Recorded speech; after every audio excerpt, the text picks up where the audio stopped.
मुळात हिंदुत्व हे ब्राह्मणत्व आहे. म्हणजे आम्हाला हिंदुत्व आणायचं म्हणजे काय आणायचं, ब्राह्मणत्व आणायचं आहे. कारण हिंदू असा काही विचार नाही, जो विचार आहे तो ब्राह्मणी विचार. ऑलरेडी आपल्याकडे मनस्मृती आलेली आहे आणि संविधान गेलेलं आहे, हे तुम्ही स्वीकारायला तयार असलं पाहिजे. उद्या मला असं वाटलं की संविधान बचाव नावाची कोणती तरी पूजा त्र्यंबकला निघाली तर तिथेही घालायला जातील लोक. या पातळीवर आपलं अधःपतन झालेलं. मोदी लहानपणी मगर पकडत असे इथपर्यंत त्याचं अधःपतन झालं. या कथा इतक्या भयानक असतील याची कोणाला पुसटशी शंकाही आली नाही, मलाही आली. आज ज्या कालखंडामध्ये आपण जगतो आहे तिथे एक सफोकेशन, एक घुसमट सगळ्यांच्या मनामध्ये असणार याची मला पूर्ण जाणीव आहे, जी माझ्याही मनामध्ये आहे. परंतु या कार्यकर्त्यांचं मनोगत ऐकत असताना मला सातत्याने दोन गोष्टी आठवत राहिल्या. ते म्हणजे बाबासाहेब आंबेडकर जेव्हा होते, डॉक्टर बाबासाहेब आंबेडकर ह्यात होते, तेव्हा त्यांना स्वतःला एक गोष्ट सतत जाणवत होती. जरी आता आपण त्यांना घटनाकार वगैरे म्हणतो आणि त्यांनी ज्या पद्धतीने घटना लिहिली, संविधान लिहिलं, त्यामुळे आपण आज ज्या पद्धतीने जगलो ते जगू शकलो. आणि आज संविधान पायदळी उडवणारे सत्ते झाल्यानंतर आपल्या लक्षात येत आहे की त्याचं किती महत्व आहे. तोपर्यंत आपल्याला आपण त्याला गृहीत धरलं होतं की हे संविधान आहे आणि आपण लोकशाही जगणार आहोत. तसं होत नाही जर आपण जागरूक नसू तर. हे आता आपल्याला गेल्या 10 वर्षात लक्षात आलं असेल.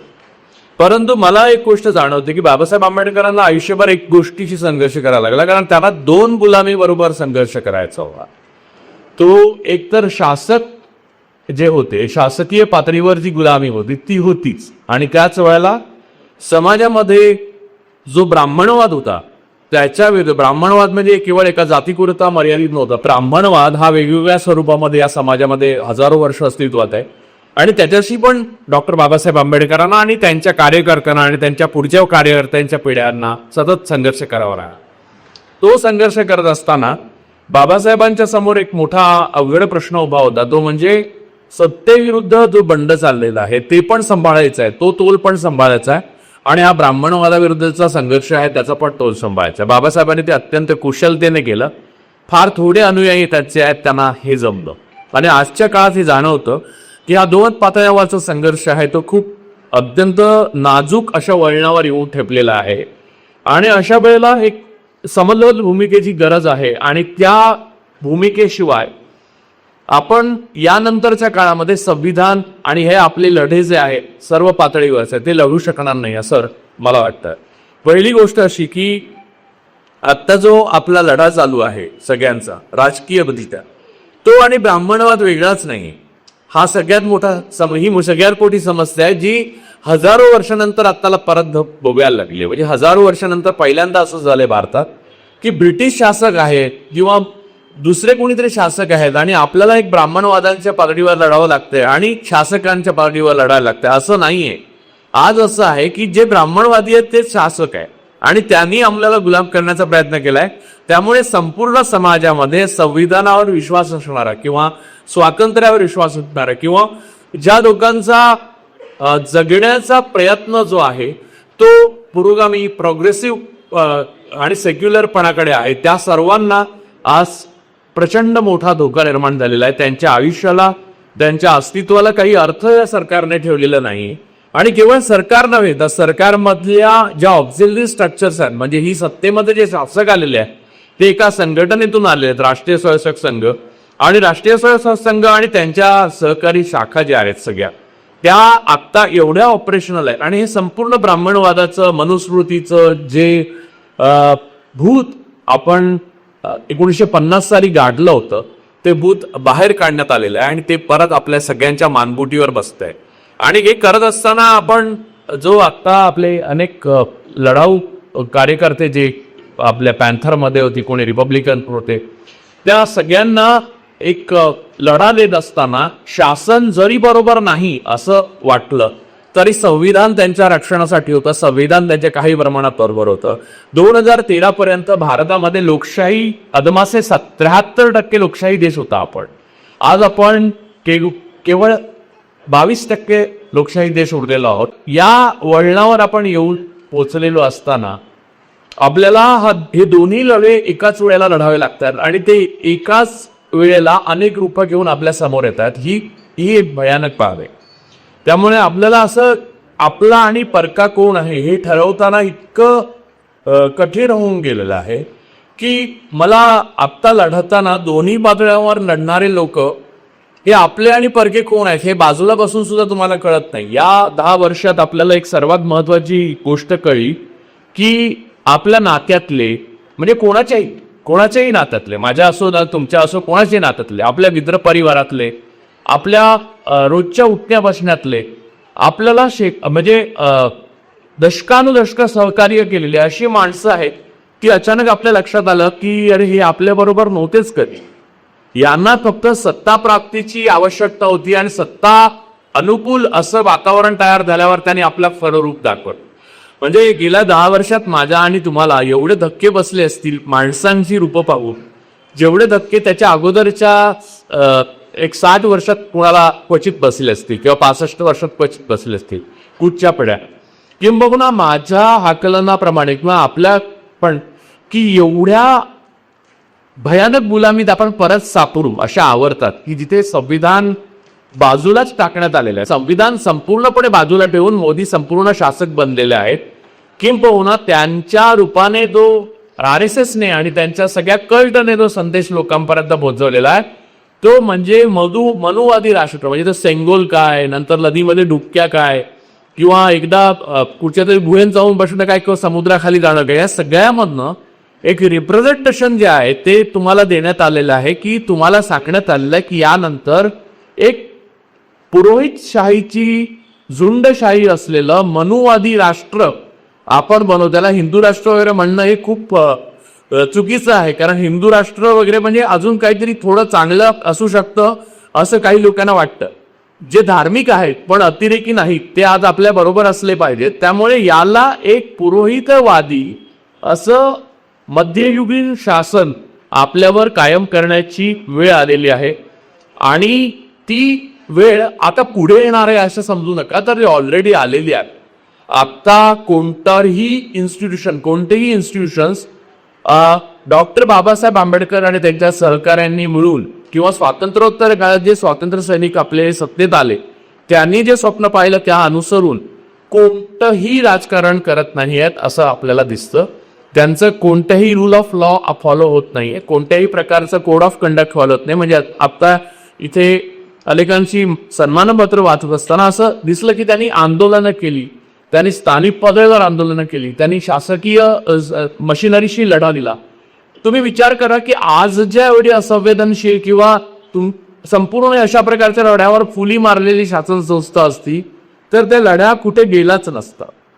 म्हणजे आज आपण यांचं स्मरण करू शकतो, यांच्या योगदानाविषयी बोलू शकतो किंवा यांच्या योगदानाचं एक भांडवल आपल्याकडे आहे, संचित जे आपल्याकडे आहे ते नसलंच असतं जर संविधान नसतं. तर जर शासन संस्थांवर बंधनकारक ते संविधान नसतं आणि शासन संस्थांनी ते संविधान आपल्यावर बंधनकारक आहे हे मानलं नसतं तर आज आपण यांचं संचित पण स्वीकार करू शकलो नसतो. एवढी स्पेस उरली नसती, एवढी जागा उरली नसती. गेल्या 10 वर्षात ती जागा संपूर्णपणे कच्ची करण्यात आलेली आहे, ती संपूर्णपणे नष्ट झालेली आहे. मला वेगळ्या प्रकारचं संविधान जाईल आणि मनुस्मृती येईल हे काय कळत नाही, कारण ऑलरेडी आपल्याकडे मनुस्मृती आलेली आहे आणि संविधान गेलेलं आहे हे तुम्ही स्वीकारायला तयार असलं पाहिजे. हे असं मला वारंवार वाटतं. कारण गेल्या 10 वर्षामध्ये मी ज्याच्याबद्दल बोलणार आहे आज खास करून की गेल्या 10 वर्षामध्ये आपण काय गमावलंय हे आपल्याला नीट समजून घ्यायला पाहिजे. त्याशिवाय आपल्याला कळणार नाही की आपल्या पूर्वजांनी डॉक्टर बाबासाहेब आंबेडकरांपासून म्हणजे गौतम बुद्धांपासून डॉक्टर बाबासाहेब आंबेडकरांनी, मग ते महात्मा फुले असो, सावित्रीबाई फुले असो, शाहू महाराज असो, या सगळ्यांनी काय नेमकं करून ठेवलं होतं जे आपण 10 वर्षात गमावलं आणि इतक्या बेदरकारपणे आपण गमावलं, इतक्या बेसावतपणे आपण गमावलं की आपल्याला प्रत्येक दिवशी एक स्वातंत्र्य आपलं कमी होत होतं आणि एक साखळदंड आपला वाढत होता आणि आपण त्याच्याकडे लक्ष दिलं नाही. पहिली गोष्ट म्हणजे आपल्याला कोणत्याही प्रकारच्या नवीन विचार करण्याची, नवीन थॉट, नवीन तत्वज्ञान, म्हणजे पॅन्थरचं तत्वज्ञान जे उभं राहिलं त्याच्यामध्ये पॅन्थरची एक भाषा होती. पॅन्थरच्या तत्वज्ञानामध्ये कला, संस्कृती, समाज घटक, संगीत सगळं नव्या प्रकारे धुमारे फुटले. तसं उभं करायला आता कोणतीही जागा ठेवण्यात आलेली नाही, पहिली गोष्ट.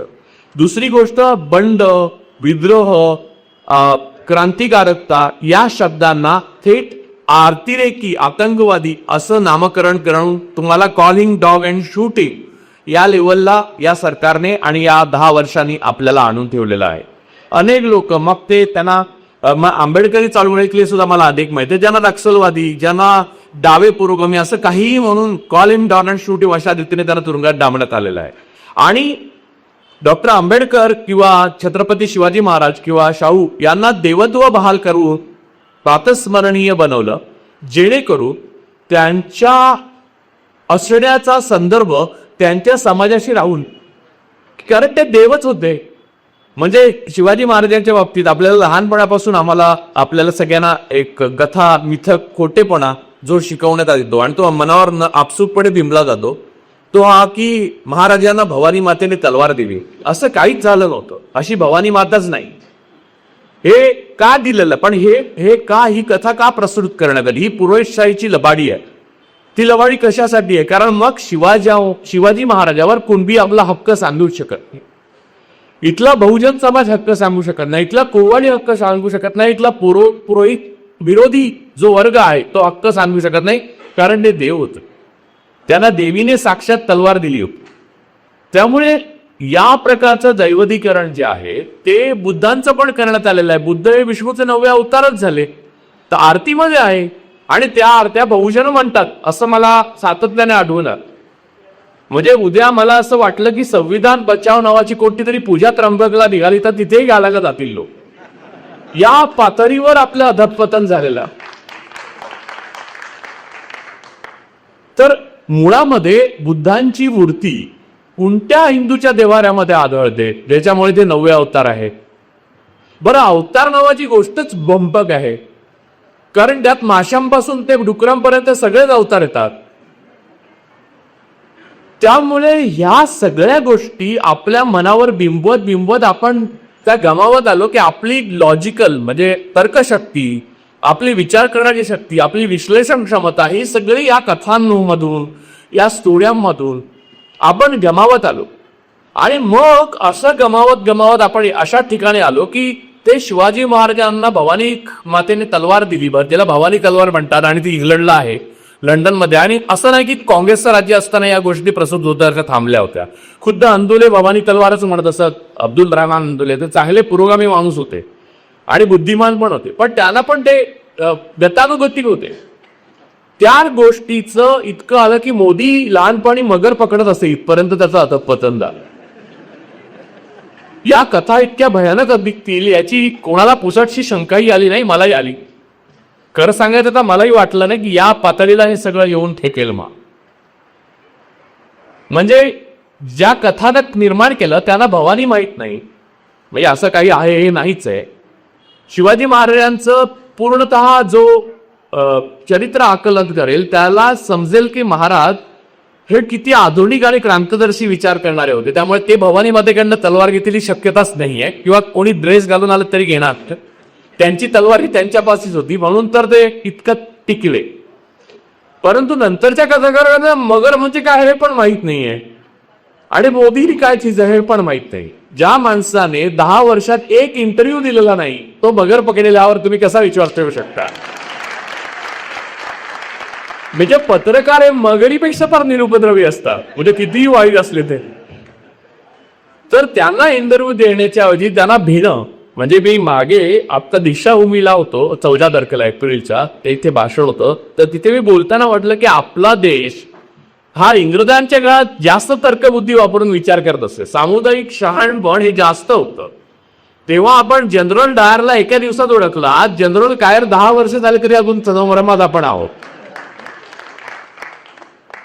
तर मुद्दा हा आहे की या कथा सगळ्या पुरोहितशाहीने लडबडलेल्या आहेत, पुरोहितशाहीमध्ये बुडलेल्या आहेत आणि त्या तुम्हाला भरवण्यात आलेल्या आहेत. आणि मला खात्री आहे की बहुजन समाजाचं जे विद्रुपीकरण झालं ते बहुजन समाजाने आपली ताकद, म्हणजे सगळे बहुजन, म्हणजे मी असं म्हणेन की कुठचाही वर्ग नाही, त्याने वर्ग आणि आपल्याकडे जाती या सगळ्यांनी, प्रत्येक उतरंडीवरची जात आहे त्यांनी खाली खाली कशी गेली, त्यांनी तर्कबुद्धी विश्लेषण बुद्धी न वापरता अनुकरण प्रियता म्हणजे मी पुन्हा एकदा सांगतो, अनुकरण आणि त्याच्यासाठी जे तीच प्रतीकं वापरण्याची अट्टहास आहे त्यातनं आलं. म्हणजे मला स्वतःला बुद्धांच्या किंवा डॉक्टर बाबासाहेब आंबेडकरांच्या स्टेजवर मूर्त्या ज्या ठेवतात, ज्या चांगल्या कलाकृती म्हणून बनवलेल्या आहेत त्या नव्हे, किंवा शिवाजी महाराजांचा मूर्त्या, आणि त्याला दिवेच्या ऐवजी मेणबत्ती लावतो आपण, ते पण मला मान्य नाही. कारण बाबासाहेब आंबेडकर हे एका मूर्तीत किंवा एका त्या जे स्टेजवर उभं ठेवलेलं असते त्यात मावणार नाही. डॉक्टर आंबेडकर हा एक थॉट आहे. आणि मी प्रामाणिकपणे माझ्या कॉलेज काळापासून आजपर्यंत डॉक्टर बाबासाहेब आंबेडकरांची पुस्तकं सगळी वाचून पुन्हा पुन्हा वाचणं अजूनही वाचतोय. म्हणजे अजून संपलीच नाही आहेत, काही परत सापडतात नव्याने. म्हणजे तरी सुद्धा ते समजणं आणि त्यांचं अनेक पदरी लोलक वास्तव समजणं हे खूप अवघड आहे. हे मला परत परत जाणवलेलं आहे. मला अनेक जणांनी विचारलं, अनेक वेळेला मुलाखतीत विचारलं, तुला डॉक्टर बाबासाहेब आंबेडकरांवरचं एवढं प्रेम कुठून आलं? तर त्यांच्या बुद्धीतनं आलं. मी थक्क झालो त्याचं. म्हणजे मी जगामधली अशी काही माणसं आहेत ज्यांना वाचल्यावर मी थक्क झालो. त्यातले बाबासाहेब आंबेडकर हे आपले आहेत, अग्रणी आहेत, आणि ते मराठी पण आहे. त्यामुळे तो भाव आपण, मला कित्येकदा उत्तरेतले माझे एक पुरोगामी मित्र आहेत जे बहुजन समाज पार्टीमध्ये एकेकाळी होते, काशीराममुळे प्रभावित झालेले होते. तर ते मला म्हणतात की महाराष्ट्र में बाबा साहब का इतना कुछ हुआ नहीं यार, हमारे इधर एक बाबा साहब होते तो क्या मजा आता. असं मला असंख्य वेळा असंख्य लोकांनी म्हटलेलं आहे, भारतात पण आणि परदेशात पण. परंतु आपल्याकडे बाबासाहेबांचं मोठेपण स्वीकारण्याची तयारी समाजाची नाही. याचं कारण या पुरोहितशाहीच्या ज्या धांदल कथा आहेत त्या आपल्यावर मनावर इतका खोट पगडा आहे की त्यातून कोणीच बाहेर पडलेलं नाही. अगदी बाबासाहेबांचे अनुयायी पण बाहेर पडलेले आहेत, फार थोडे बाहेर पडले. त्यांनी लिहून ठेवलेलं आहे. राजा डालेंसारखा माणूस आहे ज्याने लिहिलं. तर या प्रकारचे जे बाहेर पडणारे लोक आहेत तेवढे ते आयसोलेट झाले, मुख्य समाजधारेशी ते जुळले नाहीत. याचं कारण त्यांनी अशा कथा, अशा वेगळ्या प्रकारच्या परत पूजा, याची गरज जी आहे मानवाला लागणारी ती त्यांनी पुरी करू शकले नाहीत. ते कारण ते करणारच नव्हते. म्हणजे याबाबत आपलं जात वास्तव जे आहे, आपल्याकडे जाती व्यवस्था आहे. आता जे हिंदुत्व जसं म्हटलं जातं तर वेदांमध्ये हिंदुत्व असा शब्दच नाही. सुरुवातीला तर वेदांमध्ये पूजाच नाहीये, वेदांमध्ये अवतार नाहीये. तर वेदांमध्ये जे नाही आहे ते आपल्या माथी मारलं. वेद हे म्हणजे खरं सांगायचं तर हे पुस्तकं जी आहेत, वेद पुराण वगैरे, ज्यांना इथल्या स्थानिक लोकांची म्हणजे हिंदू असं ज्याला म्हणतात ते हिंदुत्व आहे, ब्राह्मणत्व आहे. म्हणजे आम्हाला हिंदुत्व आणायचं म्हणजे काय आणायचं, ब्राह्मणत्व आणायचं आहे. कारण हिंदू असा काही विचार नाही. जो विचार आहे तो ब्राह्मणी विचार आहे आणि तो तुम्ही स्वीकारला देखता की तुम्हाला गुलामी आहे. ब्राह्मणवादाला आणि ब्राह्मण किती पुरोगामी असो त्याला ब्राह्मणिझम नाकारणं खूप सोपं आहे. कारण त्याला काहीच करायचं नाहीये. कारण उरलेला मी जर मालक आहे, मी जर शोषक आहे, तर शोषितांची दुःखाबद्दल मला काही विचार न करणं किंवा मी ते सोडून दिलंय. म्हणजे मी असं म्हणण्यासारखं आहे की मी म्हणजे एक शोषक आहे, त्याने असं म्हणण्यासारखं आहे की शोषितांच्या बद्दलचे जे विचार आहे तो सगळा मी सोडून दिलेला आहे. ठीक आहे, तू सोडू शकतो, पण शोषित कसं सोडू शकतात? शोषकाला हे स्वातंत्र्य बहाल झालेलं आहे आणि त्या शोषकाच्या स्वातंत्र्यामध्ये हजारो वर्ष आपण राहिल्यावर परत 10 वर्ष आपण त्याच्यात सापडलो. हे यासारखं दुर्दैव कुठच्या समाजाच्या वाट्याला जगामध्ये आलं नसेल. मला एक महत्वाची गोष्ट याबद्दल म्हणायची की याचे भारवाहक जे आहेत ते परत एकदा स्वराज्य आमदार आणि बहुजन समाजातले लोक आहेत. आणि हे सगळ्यात मोठं भारताचं दुर्दैव आहे, या समाजाचं दुर्दैव आहे. महाराष्ट्रात तर आहेच आहे. महाराष्ट्राच्या बद्दल बोलायचं झालं तर संयुक्त महाराष्ट्र झाल्यावर बाळा ठाकरेंनी ज्या पद्धतीने शिवसेना पुढे नेली आणि नंतर त्यांनी भाजपचं जे काही इथे कुरण माजवायला आणि त्यांची मैदान मोकळं करायला मदत केली, तो हजारो वर्षाचा क्रांतिकारकांचा, हजारो वर्षाच्या क्रांतिकार्याचा अपमान होता. त्यांनी नाश करून आला. सगळे बहुजन भाजपच्या दावणीला बांधून ठेवले. त्यांनी भाजपच्या म्हणजे भाजप ही पार्टी नाही आहे. भाजप म्हणजे राष्ट्रीय सरसंघ संघ, राष्ट्रीय सरसंघ संघ म्हणजे ब्राह्मणवाद आणि ब्राह्मणवाद म्हणजे मूलतः मनुस्मृती, बाकी वेद पुराण वगैरे आलेलेच आहे. यजुर्वेदात तर या धर्माला ब्राह्मण धर्म असंच म्हटलेलं आहे. त्यामुळे ज्यांनी वाचलेलं आहे त्याला तर ठीकच आहे, पण वाचलेलं नाही. आणि मला हे पहिल्यांदा वेद वाचून कळलं नाही, पहिले डॉक्टर बाबासाहेब आंबेडकर वाचलं मला हिंदू धर्माचं सखोल ज्ञान हे डॉक्टर बाबासाहेब आंबेडकरांच्या पर्स्पेक्टिव्ह मधनं पहिल्यांदा झालं. आणि त्यानंतर मी मागे गेलो आणि पाहिलं की छत्रपती शिवाजी महाराज, राजर्षी शाहू महाराज, महात्मा ज्योतिराव फुले यातले कोणीही हिंदू धर्मासाठी नाही लढलेले. आणि कुठच्या हिंदू धर्मासाठी बहुजन लढतोय आम्हाला कळत नाहीये. कुठचा हिंदू धर्म धोक्यात आलेला आहे? सगळे जे नोटबंदी नंतर बुडाले, जीएसटी मुळे बुडत आहे, कोविडच्या लॉकडाऊन मध्ये मेले, नंतर शेतकरी मेले, जवान मेले, आज बलात्कार झालेल्या बायका आहेत 3000, तिकडे दुसरीकडे पैलवानाने बंड केलं, त्या सगळे हिंदू आहेत.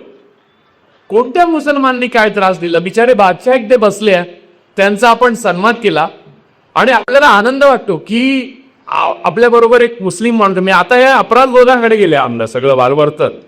म्हणजे ज्या लोकांना असं वाटलं की आपल्याबरोबर एक मुस्लिम पण आहे, तर आपल्याबरोबर मुस्लिम आहे तर त्याचा हक्क आहे. आपल्या एवढेच ते वाटेकरी आहे त्या देशामध्ये. या देशामध्ये रक्त आणि घाम आपल्या एवढंच घातलाय त्यांनी की पाहू ना, त्यांची संख्या कमी असताना जास्त घातलाय. म्हणजे परवा जेव्हा पंतप्रधान घुसपैठी म्हणाले मुस्लिमांना अख्ख्या भारतातल्या, तेव्हा माझ्या एकदम लक्षात आलं की या साईद लुधियानी, मोहम्मद रफी आणि बिस्मिल्ला खान सगळे घुसपैठी आहे. काय अदबता आहे ही, या धर्माचीच अदबता आहे, या ब्राह्मण धर्माची हीच अदबता आहे. आणि तो बहुजनाने स्वीकारलाय अधिक वाईचा. तो नाकारण्याची परंपरा फुले शाहू आंबेडकरांनी महाराष्ट्रात केली होती, ती बाळासाहेब ठाकरेंनी नष्ट केली. त्यांचे वडील प्रबोधनकार ठाकरे यांनी लिहून ठेवलंय सगळं. म्हणजे त्यांनी काय केलंय नाही, अगोदरच्यांनी काय केलंय. बुद्ध मूर्त्या आणि बुद्धाची विहार तोडून सगळी मंदिरं उभी राहिलेली आहेत. खरं तर सणसणीत अशी, कठोर अशी, जोरदार अशी, पोलादी अशी चळवळ उभी असती तर राम मंदिराच्या खाली बुद्धकालीनच अवशेष सापडले असते. पण चळवळ नसल्यामुळे खोटेपणाने ते राम मंदिर उभं करण्यात आलेलं. त्यातले राम हे सुद्धा एकटे उभे राहा. म्हणजे अगदी त्या धर्मशास्त्रांचा आधार घेतला तर रामाच्या अवतारामध्ये राम हे मर्यादा पुरुषोत्तम आहे. त्यांच्याबरोबर सीता असायला पाहिजे, लक्ष्मण असायला पाहिजे, हनुमान असायला पाहिजे. हे एकटे राम आहेत ते शाखेत जाणारे असणार. त्यामुळे एकटे राम हे सोयीचे राम आहे. संघाला जे सोयीचं आहे ते तसं बनवतात. बाबासाहेब प्रातस्मरणीय, शिवाजी महाराजांना भवानी तलवार, मग सावरकर म्हणणार तो काकतालीय योग होता. म्हणजे काय? म्हणजे तुमच्या जात वास्तवाला नाकारणे. बाबासाहेब ज्या अतिदुर्बल आणि दलित समाजातनं उभे राहिले, त्या दलित समाजाचा या राष्ट्राच्या घडवणुकीत सर्वात जास्त योगदान आहे. जे मुस्लिम नेते आपल्या, मी आता नावं घेतली, कलावंत असतील कोणते, त्यांचं आपल्या राष्ट्राचे योगदान आहे हे मान्यच करायचं नाही. मग म्हणायचं की मुसलमान जो राष्ट्रवादी आहे तो आमचा कोर्ट टेडर सर्टिफिकेट आहे. कोर्ट टेडर सर्टिफिकेट जो राष्ट्रवादी आहे तो हिंदू हक्क, तो कुरुलकर दोंगल्यात तसला आहे. तो DRDOचा डायरेक्टर होता, तो संघात ट्रम्पेट वाजवत होता 13 वर्ष. त्याला कोणी देशभक्तीचं सर्टिफिकेट दिलं? मग तो तर ब्राह्मण होता, हिंदू होता. कसला आहे तू खत्रीमे? म्हणजे त्याच्यामुळे देश खत्रीमे आलेला. तो पाकिस्तानला आपली सिक्रेट्स पोहोचवत होता. 100 नावं सांगेन, सापडलेले सगळे हिंदू आहेत, मुसलमान एकही नाही. असेल तर आता परवा तो प्रज्वल रेवण्णा 3000 बायकावर बलात्कार केला. पंतप्रधान एक शब्द बोलत नाहीत त्याच्याबद्दल. मणिपूरमध्ये एवढ्याच स्त्रियांवर बलात्कार झाले, पंतप्रधान एक शब्द बोलत नाही. आणि TV भारतवर्ष मुलाखतीत सांगतात की मला बायकावरचा अत्याचार पाहिजे रडू येत. मगरीला पकडलं त्याने अशा रीती की मगरीचे अश्रू पकडले ते. मुद्दा हा आहे की मोदी कोणी नाही आहे, जनता आहे. जनता भैसाटलेली असली आणि जनतेची बुद्धी भ्रष्ट झाली की अशा प्रकारचे नेते त्याला प्राप्त होतात. ते आज आपल्याला प्राप्त झालेले आहे. डॉक्टर आंबेडकरांच्या बद्दल, त्याच्या चळवळीबद्दल मला जो व्यक्तिगत आत्मीयता आणि कळवळ वाटते, त्याचं सगळ्यात मुख्य कारण असं की त्यांनी पुरोहितशाहीला पूर्णपणे उघडं केलं. त्याच्या रिझल्ट्समध्ये त्यांनी, बाबासाहेबांनी इतकं मोकळेपणा लिहिलेलं आहे. माझं तर रिझल्ट्स वाचल्यावर माझ्या लक्षात आलं की आपण वाल्मिकी रामायण जरा एकदा वाचलं पाहिजे. रिडल्स राम वाचला. वाल्मिकी रामायण वाचल्यावर माझ्या असं लक्षात आलं की ते आज जाहीरपणे नाशकाच्या चौकात वाचून दाखवण्याची स्पर्धा घ्या. मी तुम्हाला पानं काढून देतो, ती वाचली की आपला भ्रमच नष्ट होईल. म्हणजे कुरुंदकर एकदा म्हणाले होते, आपल्याला आपल्या धर्मग्रंथांबद्दल आदर वाटतो कारण आपण ते वाचलेले नसतात. बहुसंख्य ब्राह्मणांनी धर्मग्रंथ न वाचल्यामुळे त्यांना प्रचंड आदर वाटतो आणि तो बहुजनांनाही वाटायला लावतात ते. मग बहुजन सत्यनारायण, माझ्या माहितीमध्ये 26 जानेवारीला सत्यनारायणाची पूजा करण्याचा जो प्रकाश ज्याला माझ्या लहानपणापासून मी बघत आलेला आहे. 15 ऑगस्ट आणि 26 जानेवारीला सत्यनारायणाच्या पूजा. एकतर सत्यनारायण नावाची काही गोष्टच नाही कुठेच. बरं, त्याच्या पूजा कुठं आल्या? बरं, ह्या मालिकांमध्ये रोज नवीन देवी प्रयत्न करतात येण्याचा समाजामध्ये. त्यांचे व्रत वैकल्य, त्या कुठच्या गुरुवांच्या व्रत त्याने पैसे मिळणार मध्ये. पैसे मेहनत केल्याशिवाय किंवा चोरी केल्याशिवाय मिळत नाही. या दोनच मार्गाने पैसे मिळू शकतात. एका मार्गाने तुम्ही सगळे मिळवता, दुसऱ्या मार्गाने अडाणी. म्हणजे मगाशी ते बोलता बोलता अडाणी असं नाव म्हणाले तर मला वाटलं अडाणी जनता म्हणता की अडाणी बद्दल काहीतरी बोलतात. अडाणी मनावर विंगलेला आहे. एकेकाळी अडाणी हा शाप होता, आजही तो शाप आहे, पण तो आज राज्यकर्त्याच्या गळ्यातल्या ताईत असलेला शाप आहे. या प्रकारचा भारत निर्माण करावं असं ना नेहरूंना वाटलं होतं, ना गांधींना वाटलं होतं, ना बाबासाहेब आंबेडकरांना वाटलं होतं. डॉक्टर बाबासाहेब आंबेडकर जेव्हा संविधान लिहिलं जात होतं तेव्हा ते आजारी होते. त्यांच्या शरीरात अनेक प्रकारच्या व्याधी होत्या आणि त्यांना त्रास होत होता. त्यांना उभं राहणं शक्य नाही, तरी सुद्धा 18 तास काम करून आणि संविधान सभेत समोर उभे राहिल्यावर प्रत्येकाच्या प्रश्नाचं त्याचं समाधान होईस्तोवर उत्तर देऊन त्यांनी ते संविधान निर्माण केलं. आणि त्याला गोळवलकर म्हणतो की ही गोधडी आहे. मग त्यांनी काहीच लिहिलं नाही. त्यांनी जे बंच ऑफ थॉट्स लिहिलेलं आहे ते जर वाचलं तर हिलारियस पुस्तक आहे. म्हणजे मला अत्र्यांची एक आठवण होते. अत्रे एकदा अशा गोळवलकर छाप माणसांच्या सभेला गेलेली. तर ते गोळवलकर छाप एक मनुष्य उभा राहिला, त्याला आता हल्ली प्रतिष्ठा आहे, असे सगळे बुवा वगैरे हल्ली टीव्हीवर रोजच दिसतात आणि त्यांच्याकडे लाखो लोक आपली समस्या घेऊन जातात. मुळामध्ये ते गुरु हेच समस्या आहे लोकांच्या लक्षात येत आहे. हे सद्गुरू, श्री श्री श्री श्री श्री श्री हे सगळे ही समाजाची खरी समस्या आहे. म्हणजे ते ताप आहेत आणि लोकांना टीबी झालाय असं लक्षात घ्या डोक्याचा. तर तो तापाचं लक्षण जे आहे ते मुळातून काढलं पाहिजे आणि वेगळं टीबीवर उपचार केला पाहिजे. तर त्यांच्याकडेच लोक जातात उलट. म्हणजे आजारी माणसाने विषमजीवर झाल्यावर तापाकडे जावं तसं आहे ते. तर मुळात अत्र्यांची स्टोरी गमतीशीर आहे. तर एक असा धर्म परायण आणि धर्माचा अभिमान असलेला प्राचीन आणि मूळ संस्कृतीचा प्रचंड पाईक असलेला मनुष्य त्या संस्कृती रक्षक उभा राहतो आणि अत्रे त्या सभेचे अध्यक्ष म्हणून बोलेलाच. मग अत्र्यांचं वैशिष्ट्य होतं कुठच्याही सभेला ते अध्यक्ष म्हणून जायचे, कोणाची असो. तर तो उभा राहतो, तो सांगतो की आपल्याकडे काही असं नाही. म्हणजे आज ते मान्य केलंय. म्हणजे मला असं वाटतं त्या काळात त्याच्या विरुद्ध बोललं गेलं आणि आता मान्य करतो आपण. म्हणजे शेंडी आणि जावळ असताना ती खूप अगोदरची संकल्पना आहे. त्याने असं बोलतो तो की शेंडी आणि अत्र्यांच्या आत्मचरित्रात ते आहे म्हणजे हा प्रसंग आहे. शेंडी आणि जावळ आहे ती अँटिना या आणि उपग्रहाचं जे रिसेप्शन आहे त्यांचा प्रतीक आहे. तसं ते बुद्धीमध्ये सगळा करंट घेतला जातो. तर हे सगळं ऐकतात लोक चकित होतात की तेव्हा त्याला प्रतिष्ठा नव्हती. नेहरू युगात याचा प्रतिष्ठा नव्हती. बंफकपणा कथा लोकांना साधारण माहिती होतं. आता लोक त्याला निघाल्यावर त्याच्या पाया पडत घरपर्यंत जातील, ती गोष्ट वेगळी. तर ते झाल्यावर अध्यक्षांचं म्हणजे आता श्यामदादा माझ्या नंतर भाषण करणार तेव्हा जसं माझं करणार तसं ते अध्यक्षांचं भाषण होतं. अत्रे उभे राहतात. अत्रे म्हणतात की आता ते काय बोलले संस्कृती रक्षणाबद्दल त्याच्याबद्दल दुमत असू शकतं, पण ते शेंडी जावळाचं जे बोलले त्याच्यावर मला 100% विश्वास आहे. तो सगळे अवाक्य अत्र्यांना पण विश्वास. बघ कसं काय म्हणजे. तर अत्रे म्हणले की लहानपणी मला शेंडी आणि जावळ देतं आणि त्यात करंट असतो हे मी स्वतः अनुभवलेलं आहे. कारण मी एक दिवशी स्वतः गेलो न्हाव्याकडे आणि ते काढून आलो तर माझ्या वडिलांना धक्का बसला होता आणि त्यांनी मला एवढं पडवलं की त्यामुळे मला धक्का बसला. त्यामुळे त्याची सामर्थ्य अपरंपार आहे म्हणाले. तर एवढा गचाळ असा समाज आपल्या पुढे होईल असं 60च्या दशकापर्यंत लोकांना वाटत नव्हतं. आणि या प्रकारचा गतानुगतिक आणि दिसेल त्या दगडासमोर हात जोडणारा एक समाज आपण निर्माण केला. आपण लोकसंख्येने वाढत चाललोय. मध्ये त्या महुआ मैत्र होत्या म्हणजे आहेत त्या एग्ज म्हणाल्या तर तुमच्या उत्साहाचं रहस्य काय तर एग्ज म्हणाल्या तर सेक्स असं कोणीतरी अटी त्याच्यावर भारतीय जनता पक्षाने कॅम्पेन चालवलं की त्या सेक्स म्हणाल्या. काय चुकलं, 144 कोटी देश आहे तिथे सेक्स हा शब्द नव्हता. कोणी बोलला तर तुम्हाला वाईट वाटतं तर तुम्ही हिपोक्राट आहात, ढोंगी आहात.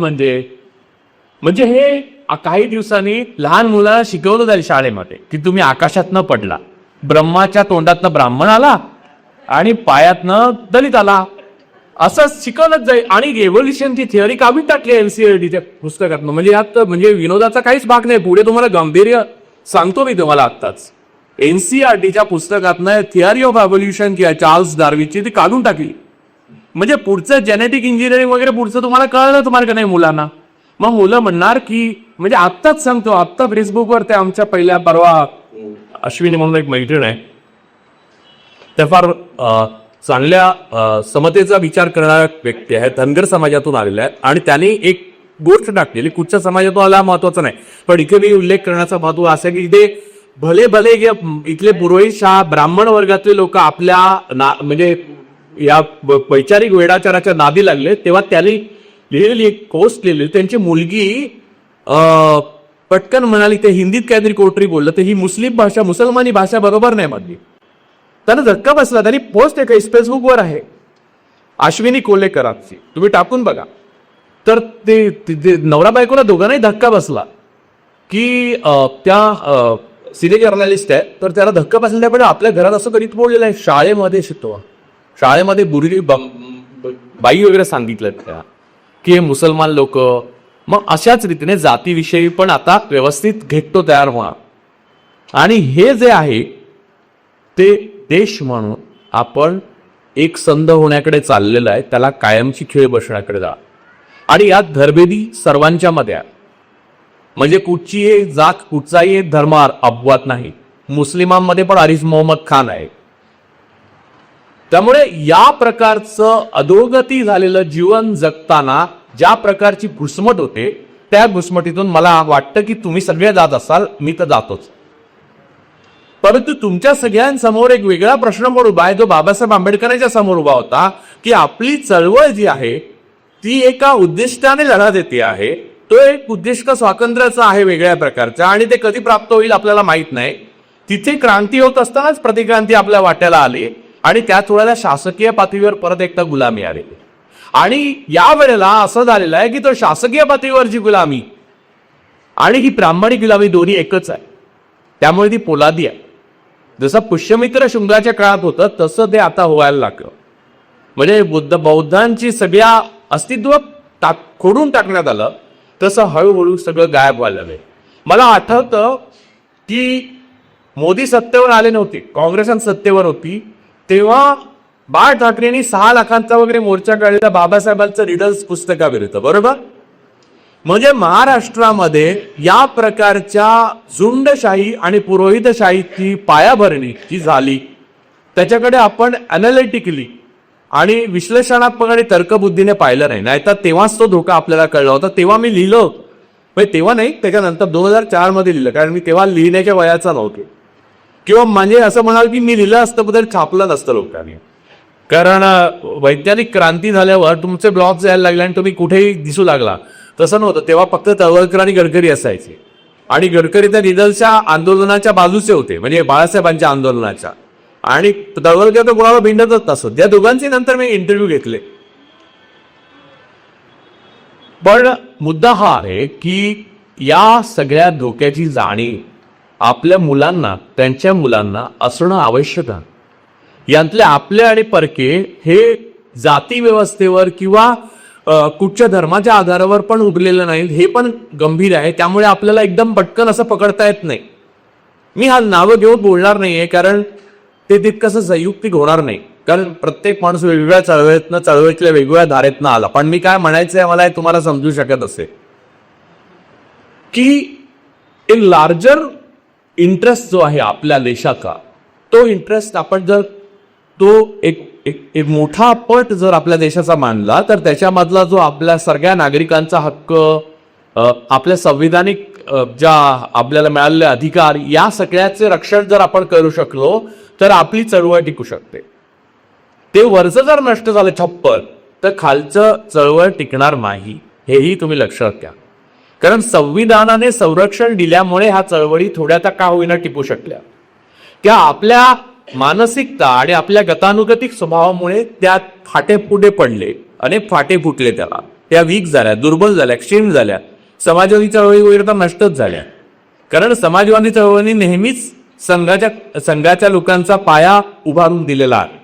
एक लालू प्रसाद यादव देशामध्ये सोडले तर मला आठवतं की जयप्रकाश नारायणांपासून व्ही.पी. सिंगांपासून सगळ्याने कधी ना कधी संघाबरोबर तडजोड केली. मी एकदा लिहिलं होतं, तेव्हा खूप समाजवाद्यांना दुःख झालं होतं. आणि मला गंमत वाटते काँग्रेसचं बघा की ब्राह्मणीकरण झाल्यावर काय होतं ते बघा. मी नेहमीच म्हणतो की संघ मनात असतो, मैदानात नसतो. खरा तुम्हाला मैदानात जो दिसतो एवढा संघ नाहीये, मनात आहे. तुम्हाला माहीत पण नसेल, तुमच्या बाजूचाच नसलेला महाराष्ट्र संघाचा असतो. आता तर कोर्टात पण जज म्हणून बसतात आणि इलेक्शन कमिशनरला ती कमिशनर म्हणून पण बसतात, ते वेगळं. पण तुम्हाला माहीत असताना कित्येक संघी तुमच्या बरोबर होते. इथे आमचे अनेक मित्र, मी लेट होतोय का लेट? मी झालं 5-10 मिनिटात संपवतो. मी आपण झालं श्यामदादांना बोलाय नाही नाही, त्याला काय अनंत काळ चालणार आहे हे तर मोदी जोपर्यंत आहेत तोपर्यंत माझं चालूच राहणार.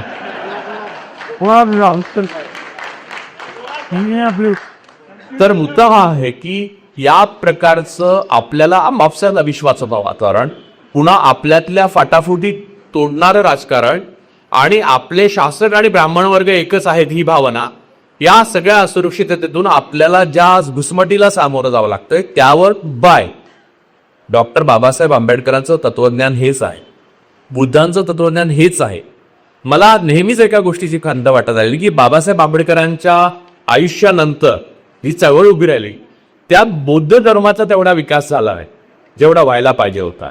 तार्किक आणि विश्लेषणात्मक विचार खूप झाला, पण बौद्ध धर्माचा विस्तार जो व्हायला पाहिजे होता देशामध्ये, जो भारताचा खरा धर्म आहे तो बौद्ध धर्म.